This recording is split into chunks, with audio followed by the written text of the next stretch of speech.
순종과 헌신에 대한 하늘의 복과 이 땅의 복. 오늘은 순종과 헌신에 대한 하늘의 복과 이 땅의 복이라는 말씀을 나누겠습니다. 하나님께서는 성도들의 순종과 헌신, 희생에 대해서 천국에서 상급과 면류관을 준비해서 우리가 천국에 입성할 때 주실 것입니다. 이사야서 62장 11절 말씀. 여호와께서 땅 끝까지 반포하시되 너희는 딸 시온에게 이르라. 보라, 내 구원이 임하느니라.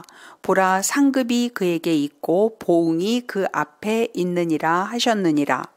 그리고 또한 하나님은 성도들의 사랑과 순종과 헌신의 열매로 이 땅에서도 기름진 것들로 축복을 해주시는 사랑의 하나님이십니다.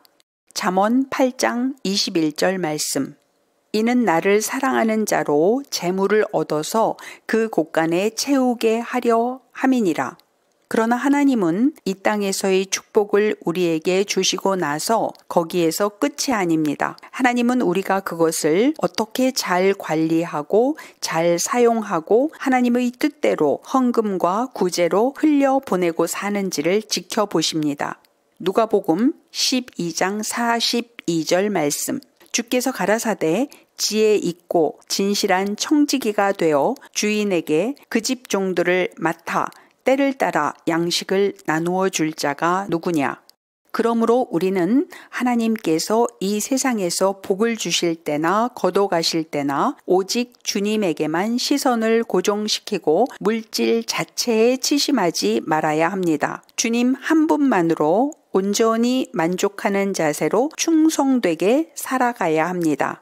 우리의 관심이 주님 자신이 아닌 주님께서 주시는 복에 가 있을 때 주님은 우리에게 주셨던 세상의 복을 다시 빼앗아 가셔서라도 우리의 자세를 바르게 고정시켜 주십니다. 우리가 육적인 복을 추구하지 않고 영적인 복을 추구하도록 훈련시켜 가십니다. 그래서 우리보다 육적인 복을 더 많이 누리고 사는 이웃에 대해서 전혀 부러운 마음이 들지 않도록 우리에게 새 마음을 만들어 주십니다. 우리는 하나님으로부터 물질적으로 큰 축복을 받아 누리게 된다 할지라도 절대로 교만하지 말아야 합니다. 그 물질은 우리의 소유가 아닌 주님의 것입니다. 그것은 주님께서 우리를 위해 그리고 주님께서 불쌍히 여기시는 고아와 과부와 전도 대상자들과 극빈자들을 위해서 하나님의 뜻에 따라서 베풀고 나누고 섬기며 살아가도록 우리에게 맡겨주신 것입니다. 우리는 항시 우리가 수탁자라는 청지기 정신을 잊지 말아야 할 것입니다. 육적인 것들은 우리가 살아갈 때 있으면 편하고 없으면 불편하지만 그럼에도 불구하고 그것들은 당장 있어도 좋고 없어도 좋은 것들입니다. 왜냐하면 하나님은 우리에게 무엇이 꼭 필요한지를 우리보다 더 잘 알고 계시기 때문입니다. 우리가 우리 삶 전체를 주님께 맡기고 믿고 기도하고 순종하면서 기다리면 주님의 도우심은 그 어떤 통로를 통해서라도 적시에 반드시 임할 것입니다. 하나님은 우리가 다른 것은 다 놓치더라도 주님만큼은 절대 놓치지 않겠다는 절박한 심정을 갖기를 원하십니다. 그런 심령 상태에서는 마귀가 비집고 들어올 틈이 없기에 우리의 영적 성장이 쑥쑥 이루어집니다. 그래서 궁극적으로 우리는 하나님밖에 모르는 하나님의 재정지기로서의 자격을 갖추게 되는 것입니다. 주님께서 우리에게 마음껏 하나님의 재정을 맡기셔도 안심이 되시며 우리가 최선을 다해 하나님의 재정을 불려가고 하늘 창고에 재정을 쌓아가는 우리의 모습을 보시면서 하나님께서 매우 대견해 하실 것입니다. 하나님께서는 우리가 예수 신부로 구비되어져 가기를 원하십니다. 그리고 우리가 많은 예수 신부들을 양산시키는 사명을 감당하기를 원하십니다. 하나님께서는 우리가 어느 정도 준비가 되면 세상의 복을 우리에게 조금씩 허락해 주십니다.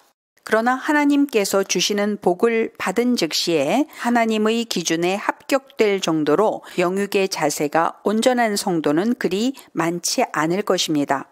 하나님께서 허락하고 맡기신 복을 하나님의 뜻과 계획에 따라서 베풀고 나누며 천국 창고에 물질을 쌓으려고 애쓰기보다는 그동안 물질이 없어서 못 누렸던 육적인 갈급함을 채우며 자신의 육체를 만족시키기에 바쁠 수 있습니다.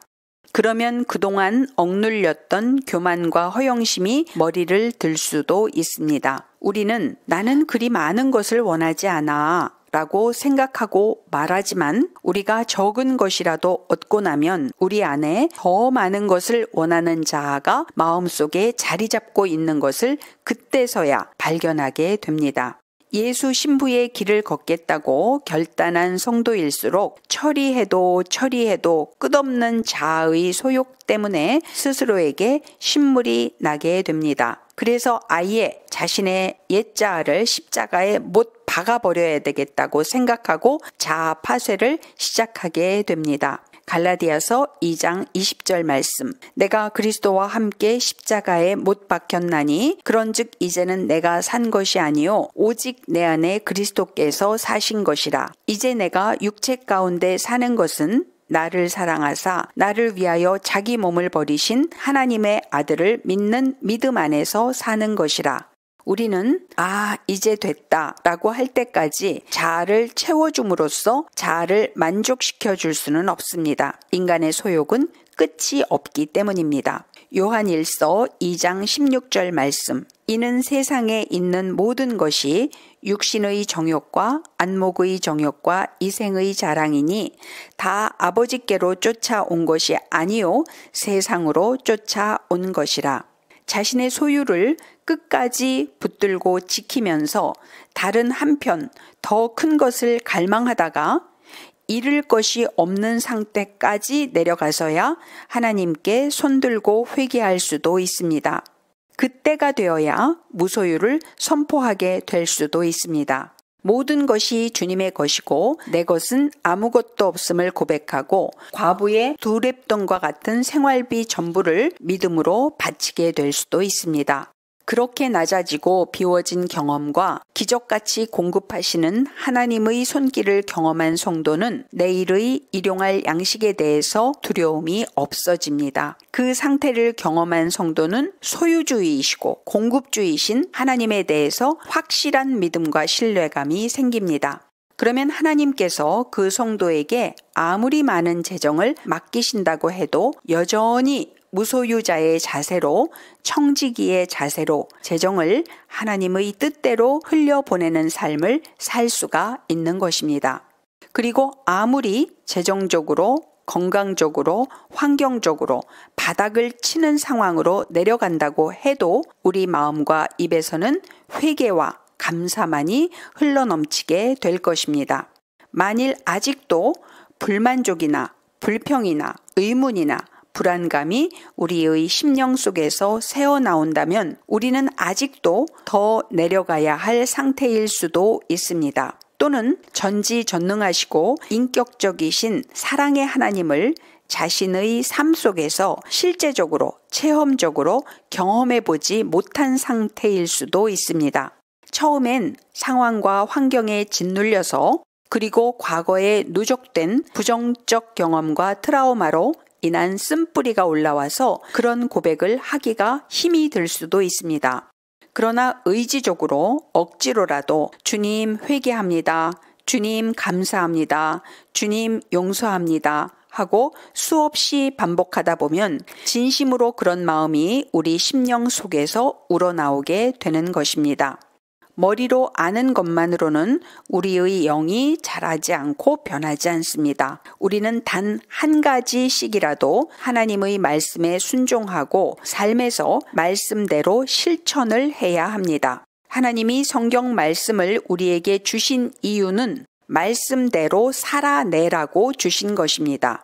우리는 공적 예배만 예배가 아니라 날마다 삶의 예배를 드려야 합니다. 로마서 12장 1절 말씀. 그러므로 형제들아 내가 하나님의 모든 자비하심으로 너희를 권하노니 너희 몸을 하나님이 기뻐하시는 거룩한 산 제사로 드리라. 이는 너희에 드릴 영적 예배니라. 삶 속에서 롤러코스터를 타는 것과 같은 정신없는 상황이 엎친 데 덮친 격으로 몰려온다고 할지라도 눈 하나 깜짝하지 않고 심령 평강을 유지하는 훈련을 해야 합니다. 그러한 혼돈 상황 속에서도 주님께 모든 상황을 맡겨드리고 우리는 주님께서 우리에게 명하시는 일을 충성되게 해 나가야 하는 것입니다. 내일 일을 염려하지 말고 오늘 주님께 순종하여 주님이 우리에게 명령하신 일이 그 무엇이든지 간에 그분의 능력을 힘입어 그분의 뜻을 따라 해 나가야 합니다. 우리는 예배를 드리거나 전도를 하는 때뿐만이 아니라 일터에서 일을 하든지 도서관에서 공부를 하든지 가정에서 가사일을 하든지 우리에게 주어진 24시간을 성령 충만함으로 살아가야 합니다. 주님을 놓치는 시간이 단 1초도 없는 삶을 살겠다는 목표를 향하여 나아가시기를 바랍니다. 주님과의 대화가 자연스러워질 때까지 연습을 하시기를 바랍니다. 사단 마귀가 우리를 낙심을 시키려고 회방하여 주님의 음성을 틀리게 듣게 해서 망신을 당하고 손가락질을 당하고 피해를 입고 손해를 본다고 해도 개의치 말고 주님께 집중하여 전진해 나아가야 합니다. 그리고 하나님의 음성을 자신의 생각으로 걸러내지 마시고 반드시 들은 그대로 순종하시기를 바랍니다.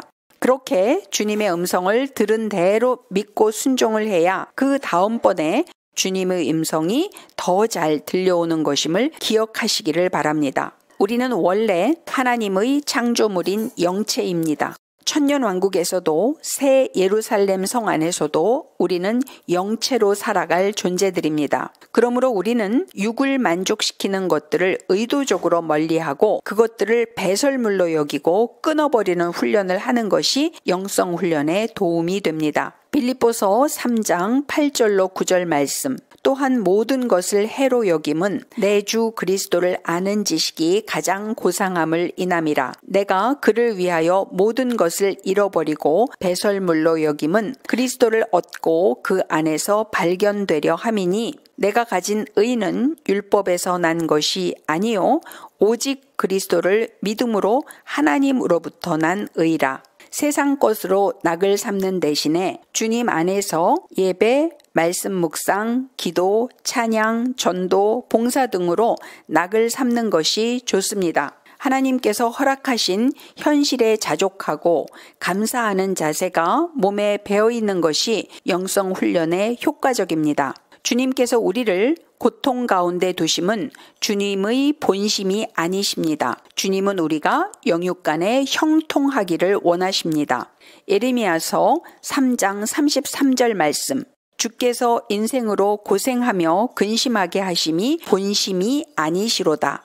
그러나 우리가 세상적으로 형통하면 영의 형통이 가로막히기가 쉽습니다. 우리는 주님께 매달릴 필요를 못 느끼게 되어서 주님과 분리되어 주님과 점점 멀어지게 될 수 있습니다. 그리하여 우리는 주님으로부터 분리된 독립체가 되어서 주님이 아닌 세상 신을 따라서 살아가게 될 수도 있습니다.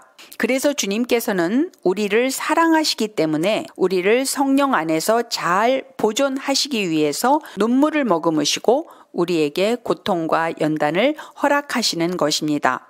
우리는 주님, 이제 저를 풀어줘 보세요. 제가 잘 할 테니까요. 이렇게 주님께 말씀드려도 주님은 속지 않으십니다. 우리를 바로 풀어주시면 다시 주님을 버리고 세상 신을 쫓아갈 것을 주님이 잘 아시기 때문입니다. 하나님께서는 우리가 속속들이 성령으로 채워질 때까지 훈련시키십니다. 그래서 우리에게 주셨다가도 다시 뺏으시고 우리를 드러내셨다가도 다시 숨기시고 하는 일을 반복하십니다. 그러나 그러한 극심한 훈련 과정 중에도 우리를 굶기지는 않으시고 우리에게 일용할 양식을 공급해 주십니다.